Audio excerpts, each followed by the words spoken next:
Aha! Now my fist shall spew fire upon your head! Who cares? It's just fire. Just fire? I'll show you! Show me what? Everything! Ladies, gentlemen, and tarnished of all ages, one of my favorite weapons in the game is the Grafted Dragon Fist Weapon, one of the remembrance weapons from Godric the Grafted all the way back in Stormvale. The first time that I used it, I was disappointed. Then I made a whole build around it and realized it's actually pretty good if you focus around it. But even then, I had no idea the true scope of its power. After all, no matter how much you know about the weapons in Elden Ring, there's probably an equal amount still being found by players day in, day out, new secrets and tricks. And today I've got something really cool and just a little bit broken about the Grafted Dragon Fist Weapon.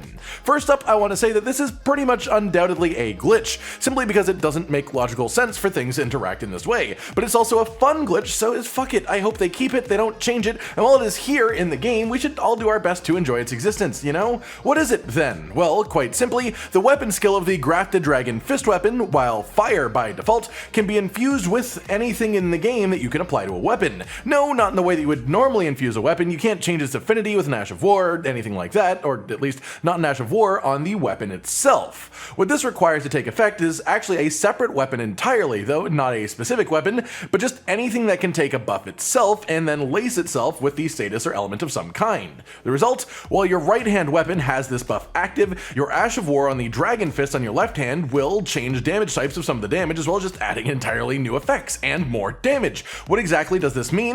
Well, the simple applications of this are using something like Chilling Mist on your right hand, giving yourself an ice-covered weapon, and now the Grafted Dragon skill can apply Frostbite. Not only that, but the damage of the attack is not lowered or affected in a negative way, it keeps just as much fire damage as it used to have normally, but then it also gets whatever effect the buff is. So if you use Sacred Blade as an example, it puts 80 holy damage on top of your normal fire damage, which is easy to check because the damage raises ever so slightly if you put on the Sacred Scorpion charm as well. And if you want to see how I know it keeps both damage types for certain, look at the frost version of this attack a bit closer. A few hits and your enemy will be inflicted with frostbite, but then the next time they step in a patch of fire or get hit by the attack, it will instantly be broken. So when you have an ice buff on your right hand and you use this attack, you apply both ice and fire simultaneously with every single attack, which is actually incredibly cool and hot, and turns frostbite into a strange magic damage bleed attack more than anything. It isn't necessarily stronger than bleed, but it is conceptually extremely awesome. In a way, this allows the Grafted Dragon Fist weapon to be capable of abusing the weaknesses of any enemy in the entire game, even Tarnished, because, well, Deathblight's a thing. Yeah, terrifying thought, isn't it? No one can save you now! Thankfully though, the application speed of Deathblight is incredibly low, so while this is a thing that can happen, it will never happen at a speed that you're unable to react to entirely. If the sheer concept of what is happening there doesn't have you either giddy with excitement or hiding in a corner afraid of PvP now, then you aren't really understanding the scope of it. Sure, it's nowhere close to as silly busted as when Fire's Deadly Sin took on the effect of Deathblight, but it is not only quite fun to mess with, but no one, and I mean no one, expects this weapon to apply Deathblight, because, well, it just shouldn't. So unless you know that it can, your reaction to it happening is still way too slow to deal with it the correct way. You can also do pretty cool technical combos with this, like putting poison on your right hand, then using the Grafted Dragon to apply the poison, then using the Poison Mothblight Ash of War, which breaks poison in enemies for a pop of damage, and then immediately reapplying it again with the Grafted Dragon from a decent range. It's super funky. It doesn't break the game really, but it is awesome. As well, not only do general weapon buffs like Ashes of War or spells have this effect, but weapon greases do too, which allows you to do something a bit more out there. Finally, there's rot. Yes, that's right, Scarlet Rot can be applied through this weapon skill, which makes no sense at all, but is a ton of fun to mess around with. Even something like Sleep for the rare target in the game that has a significant effect on. However, that said, there is one use of this that is undeniably just destroying the way that the game is intended to work, and may just make this weapon the strongest in the entire game once you fully build into it.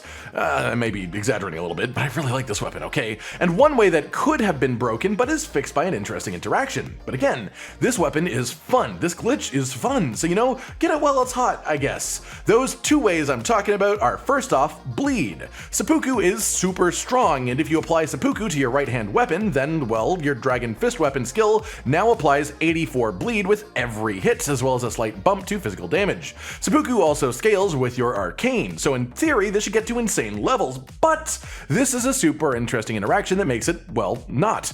If your right hand weapon is set to scale with arcane, then the buff to seppuku on that weapon will go up. But that is not seppuku itself doing it, it is the weapon that you are using it on. So when you use seppuku on your right hand weapon and then launch the Grafted Dragon weapon skill, it actually does not get an increased bleed number at all by your arcane, still only 84 per hit. The reason for this is actually quite simple when you think about it. Statuses only scale upwards with your arcane if the weapon that they are on has arcane scaling as a default. And, well, the Grafted Dragon Fist does not have arcane scaling, and you can't really give it to it either. So what is happening here isn't some sort of mixing between the two weapons and applying stats from both. The Grafted Dragon has literally received its own seppuku buff, a clone of the seppuku buff, that functions identically to if you somehow gave the Grafted Dragon a second dash of war that's just literally also seppuku.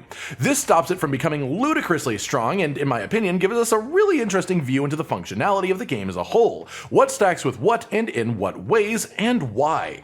But there is, however, one way to use this glitch to make the weapon ridiculously strong, literally about, well, 80% stronger. If that number doesn't give it away, the answer is Royal Knight's Resolve. Normally you wouldn't think of this as an elemental or status buff, so you may well have just not considered it from this video until now, but the thing is, as we realized by going through the methods with bleed to find out the inner workings of this weirdness, what is happening is any weapon buff you have is just copied and then applied to the Dragon Fist weapon as well, specifically to its skill. And so of course, that does include the 80% damage bonus for your next hit from Royal Knight's Resolve. And if you remember how Royal Knight's Resolve worked before it was fixed, when you took advantage of it with another weapon, the buff stays applied. And, well, that's exactly what happens here, which is why I think this one might be a bit broken.